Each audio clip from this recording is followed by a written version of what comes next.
હજી બોટલ આ તમે ઊંઘો બધાય કેવી દુર્ગંધ આવે। રાજકોટમાં મહિલાઓ બની રણચંડી। કરવેરા તો ટાઈમે લઈ જતા હશે ને તમારી પાસેથી? હા લઈ જાય ગાય આવે તો મોટા ખોલીને મોટા અટાણે જવાબ દેવામાં આવે બધાયને। પાણીની ફરિયાદને લઈને મહિલાઓનો હોબાળો। આ તમે જોઈ શકો છો, આ પાણી ઈ લોકોના ઘરે ગયું હોય તો ઈ લોકો આ પાણી પી શકે છે કે નથી પી શકતા। બોટલમાં ગંદુ પાણી લઈને મહિલાઓ પહોંચી આરએમસી। મોટા પાયે આંદોલન ઉપાડી અને પાણી તો ચોખ્ખું લાવવા માટે કંઈક તો કરશું જ ને એમ। રાજકોટમાં પીવાના પાણીની લાઇનમાં ગટરનું દૂષિત પાણી મળતું હોવાની સમસ્યાથી મહિલાઓ પરેશાન હતી, ત્યારે ગંદા પાણીની બોટલ લઈને મહાનગરપાલિકાએ મહિલાઓ પહોંચી અને વિરોધ નોંધાવ્યો। આ દ્રશ્યો આપ જોઈ શકો છો। રાજકોટના મૌડ વિસ્તારમાં આવેલી શ્રી હરિ સોસાયટીના લોકો છેલ્લા ઘણા સમયથી દૂષિત પાણીની સમસ્યાથી પરેશાન હતા। મહિલાઓએ વારંવાર રજૂઆત કરી, પરંતુ યોગ્ય નિરાકરણ નહીં આવતા મહિલાઓ ગંદા પાણીની બોટલ સાથે કચેરીએ રજૂઆત કરવા પહોંચી। મહિલાઓએ કહ્યું, જો 8 દિવસમાં આ સમસ્યાનું સમાધાન નહીં આવે તો આંદોલન કરાશે।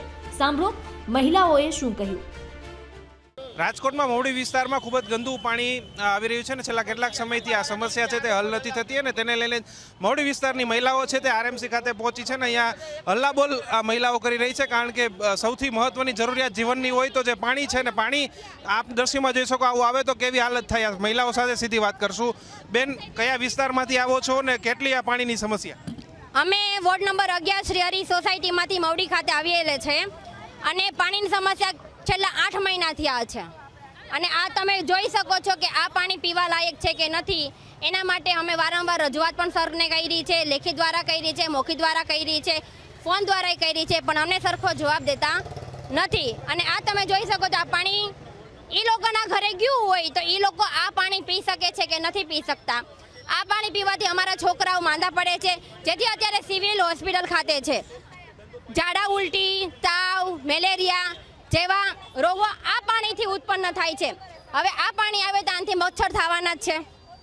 હા, તો તમે એ જોઈ શકો છો કે અમે એ પ્રમાણે કહે છે કે આ પાણી આવું આવે છે। પહેલા કોઈ રજૂઆત આ પ્રકારની કરી હતી તમે? ઘણી વખત સર કરેલી છે, એની પાસે અમારી પાસે વિડીયો પણ લાઈવ છે અને ખાડા ખોદીને વયા જાય છે, બોરવા પણ નથી આવતા અને એ પાણી તમારે લાઈવ જોવું હોય તો તમે જોઈ શકો છો। બેન, આ પ્રકારનું પાણી આવે પછી પીવાના પાણીની કઈ રીતે વ્યવસ્થા કરો છો? કાંઈ વ્યવસ્થા થતી જ નથી। જેના ફિલ્ટર હોય ઈ હાલે, જેને નો હોય ઈ કાંઈ નહીં, આમને આમ જ બસ હાઈલા જ રાખવાનું એમ। અમારે જરાક તમારે એને જોવું જોઈએ કે કેવી રીતના પબ્લિક સહન કરે છે એમ, જનતા, એટલે અમારે અહીંયા આવવું પડ્યું, નકર આવે નહીં કોઈ। આ રજૂઆત કરી, તમને શું જવાબ મળ્યો અહીંથી? અમને એવો જવાબ મળ્યો કે 8 દિવસમાં તમારો સોલ હલ થઈ જશે એમ, બસ ઈ જ કાંઈ નહીં, બીજું કાંઈ પ્રોબ્લેમ સોલ્વ નહીં થાય તો આગળ હવે શું કરશો તમે મહિલાઓ બધું? જઈ શકશું, મોટા પાયે આંદોલન ઉપાડી અને પાણી તો ચોખ્ખું લાવવા માટે કંઈક તો કરશું જ ને એમ। બેન, શું કહેશો, શું કહેશો બેન, કેવી સમસ્યા પડે છે? એવી એટલે બહુમાં બહુ આમ પાણી વપરાતું જ નથી, સેમાય વપરાતું નથી, પીવામાં તો નહીં, સેમાય નહીં, અમારે શું કરવાનું, વેચાતું લઈ લઈને પીવાનું ને વાપરવાનું। 500, 600, 700 જેવા માણસો, જેટલા ફેમિલી એવડું પાણી જોઈ ને। કરવેરા તો ટાઈમે લઈ જતા હશે ને તમારી પાસેથી? હા લઈ જાય ગાય આવે તો મોટા ખોલીને મોટા અટાણે જવાબ દેવામાં આવે બધાયને। આ પાણી જો ખોલી જોવો હજી બોટલ આ તમે ઊંઘો બધાય કેવી દુર્ગંધ આવે। પીવાનું પાણી આ રીતનું આવે છે, આ બોટલ ખોલતા જ નાક બંધ કરવું પડે તેવી સ્થિતિ છે તે થઈ ગઈ છે। ત્યારે આ પાણી વાપરવામાં પણ ચાલે એમ નથી, વાસણ કપડામાં પણ પાણી ચાલે નથી ને તેવું પાણી પીવાનું આવે છે। મહિલાઓ જે છે, જે લોકો છે, તેમને પાણી ખરીદીને લેવું પડે છે। ખાલી પીવાનું જ પાણી નહીં, પરંતુ વાપરવાનું પાણી પણ, જીવન જરૂરિયાતમાં વાપરવાનું પાણી પણ ખરીદીને તેવું લેવું પડે છે। આ અંગે જ્યારે રાજકોટ મહાનગરપાલિકાના સ્ટેન્ડિંગ કમિટી ચેરમેન પાસે જવાબ માંગવામાં આવ્યો ત્યારે તેમણે જણાવ્યું કે મૌડી વિસ્તારમાં પાણીની લાઇન, ગટરની લાઇન અને રોડના વિકાસના કામ ચાલતા હોવાથી આ રીતનું પાણી આવતું હોઈ શકે છે। એ લોકોની રજૂઆત હતી કે 8 મહિનાથી ગંદુ પાણી આવે છે, એટલે મેં અધિકારીને એમના બોલાવ્યા છે, ડેપ્યુટી એન્જિનિયર એ વિસ્તારના સિટી એન્જિનિયરને બોલાવ્યા છે। જો 8 મહિનાથી પાણી ગંદુ આવતું હોય તો એ તો બહુ ખોટી વાત છે, ન જ આવવું જોઈએ। પણ ટેલિફોનિક વોર્ડના ડેપ્યુટી એન્જિનિયર વસાવાથી જ્યારે વાત થઈ તો એમણે કીધું કે અત્યારે કામ ચાલુ છે અમારું, અને 8 દિવસની અંદર આ પ્રોબ્લેમ સોલ્વ કરવાની હું આપ સૌના માધ્યમથી વોર્ડ નંબર 11ના રહેવાસીઓને હું ખાતરી આપું છું ને ટૂંક સમયમાં પ્રોબ્લેમ સોલ્વ થઈ જશે.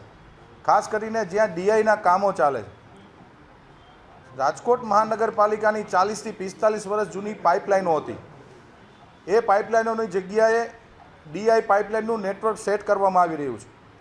કોઈપણ વોર્ડ હોય એની સરેરાશ શેરી ગલી ગણીને એટલે 150 કિલોમીટરનો એક વોર્ડ થતો હોય, નાની નાની શેરી ગણો, મોટા રોડ ગણો, એટલે સ્ટેપ બાય સ્ટેપ રોડ ખોદાતા હોય છે, સ્ટેપ બાય સ્ટેપ પાઇપલાઇનો નખાતી હોય છે. ક્યાંક બ્રેકઅપ આવતું હોય એના કારણે ડ્રેનેજ અને પીવાના પાણી ભેગા થતા હોય, પણ એ ન થવો જોઈએ, હું સ્વીકારું છું. અને આગામી દિવસોની અંદર બાકીના વોર્ડમાં પણ આ પ્રશ્ન ન આવે એની તકેદારી રાજકોટ મહાનગરપાલિકા રાખશે. રાજકોટમાં અગાઉ પણ મહિલાઓ આ પ્રકારે વારંવાર ગંદા પાણીની સમસ્યાથી પીડાતી આવી છે અને ઘણીવાર રજૂઆત પણ કરી ચૂકી છે.